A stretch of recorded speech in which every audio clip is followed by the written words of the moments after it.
மகிழன் சேனல்லேருந்து உங்கள் அருண் பேசுகிறேன். வணக்கம். இன்றைக்கி நம்ம என்ன பார்க்க போகிறோம் அப்படின்னா, ஒன்றும் இல்லை, எங்கள் ஊருக்கு நாங்கள் போய்க்கிருந்தோம். பெட்ரோல் போட போய்க்கிருந்தோம். போலீஸுக்குள்ளே என்ன பண்ணிட்டாங்க, போலீஸில் என்ன பண்ணிட்டாங்க, நுப்பாட்டிவிட்டாங்க. ஏங்க நுப்பாட்டினீங்க அப்படின்னு கேட்டால், குழு வருதுப்பா.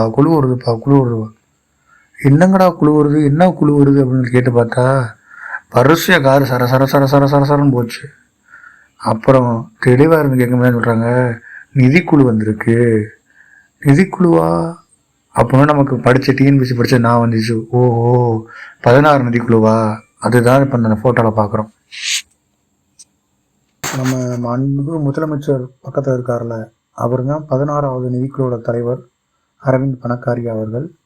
அவர் பக்கத்தில் இருக்கிற நிதியமைச்சர் மாண்புமிகு தங்கம் தென்னரசு அவர்கள், பக்கத்தில் தலைமைச் செயலாளர் அவர்கள், அது பக்கத்தில் நிதி செயலாளர் அவர்கள் மாண்புமிகு உதயச்சந்திரன் அவர்கள். இவங்க எல்லாரும் தான் அந்த ஃபோட்டோவில் இருக்கவங்க. ஃபோட்டோ நல்லா பார்த்துக்குங்க. வளமுடன். இன்றைக்கி நம்ம என்ன டாபிக் பார்க்க போகிறோம் அப்படின்னா, ஃபினான்ஸ் கமிஷன். ஃபினான்ஸ் கமிஷன் என்னப்பா, அது ஒரு கமிஷன் தான் அப்படின்றாங்க பாதி பேர். ஃபினான்ஸ் கமிஷன் அப்படின்ற என்னது அப்படின்னா ரொம்ப ரொம்ப முக்கியமானது.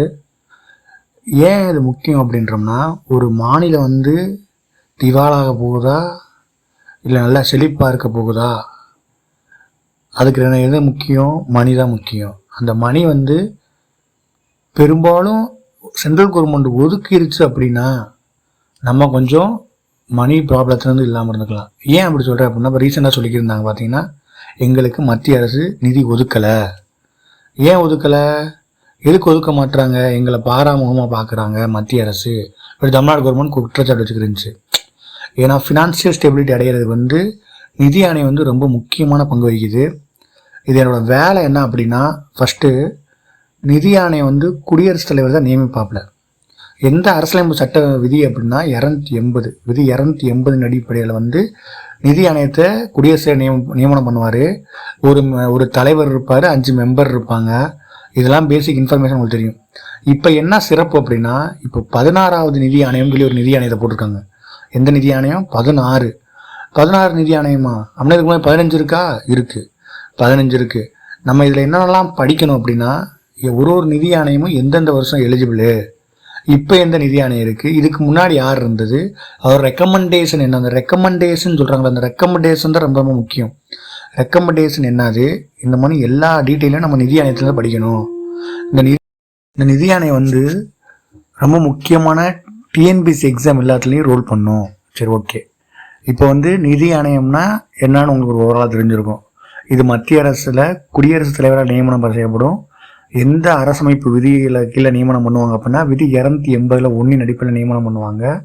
இதோட இப்போ தற்போது 16வது ஒரு ஆளை போட்டிருக்காங்க. அவர் யாருன்னா, அவர் தான் டாக்டர் அரவிந்த் பணக்காரியா.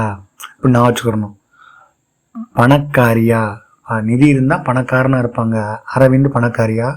இவர் எப்போ நியமனம் பண்ணுறாங்க அப்படின்னா, டிசம்பர் 31 2023 நியமனம் பண்ணுறாங்க. இவங்க என்ன பண்ணுவாங்கன்னா, ஒரு ஊராக போவாங்க. போய் இந்த ஸ்டேட் இப்படி இருக்குது, இந்த ஸ்டேட் இப்படி இருக்குது, இந்த ஸ்டேட் இப்படி இருக்குது, இவங்க கொஞ்சம் வெல்விஸாக இருக்காங்க, எல்லாத்தையும் ஓவராலாக பார்த்துட்டு ஸ்டேட்டுக்கு இவ்வளவு பெர்சன்டேஜை டேக்ஸில் கொடுங்க அப்படின்னு சொல்லி ரெக்கமெண்ட் பண்ணும் மத்திய அரசுக்கு. வழக்கம் போல் ஓகே கொடுக்கணும்னா கொடுத்துக்கிறலாம், இல்லை வேணாம் அப்படின்னா குடியரசோட வேலை தான். சரி, இப்போ பார்த்துருவோம்.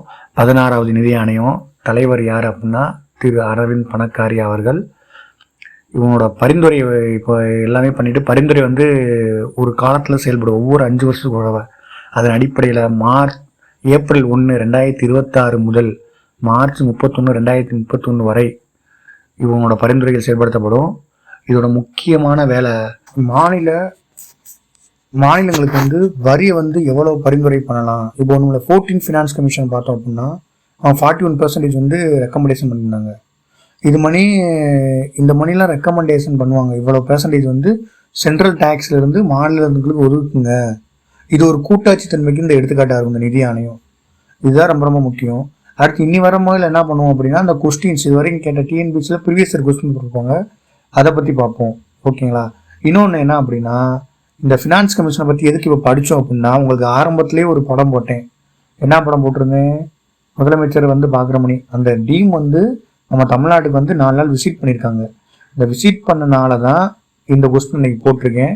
நம்மளோட ஸ்டடீஸ் வந்து கரண்ட் அஃபேர்ஸ் ஓரியண்டாக சிலபஸ் கவர் பண்ணுற மாதிரி இருக்கும். இப்போ சிலபஸ் கவர் பண்ணியாச்சு, கரண்ட் அஃபேர்ஸும் பார்த்தாச்சு. இனி அடுத்த கிளாஸில் உங்களுக்கு இதுக்கான கொஸ்டின் ப்ரீவியஸ் இயரில் என்னென்ன கேட்டிருக்காங்க அதை வச்சு கொஞ்சம் டிஸ்கஸ் பண்ணோம்னா உங்களுக்கு ஒரு ஐடியா கிடைக்கும். நன்றி, வணக்கம்.